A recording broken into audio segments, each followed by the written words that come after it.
Zbog financijskih teškoća, nova gradska vlast u Zagrebu počela u socijalna prava građana i naravno time je izazvala veliki otpor. Majke i djeca.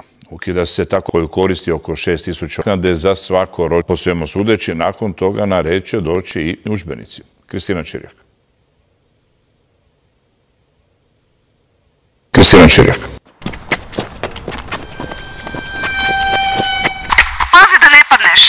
Pale su jedne od najpopularnijih Bandićevih mjera.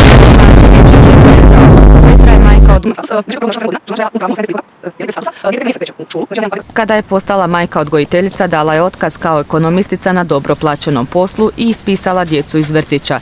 Djeca sada imaju 30 ili više godina, od 30. travnja iduće godine ostaju bez potpore. Obitelji u kojima su djeca mlađa od 7 godina primat će 7 kuna umjesto 4.850, ali će se roditelji smjeti za dijete upisati u vrtiću kojima već i onako nema mjesta. Dolenec da iznosi ovako paušalne ocjene, ne 5.800, ne 6.000, nego naše projekcije govore gotovo 3 ljudi u gradu Zagrebu.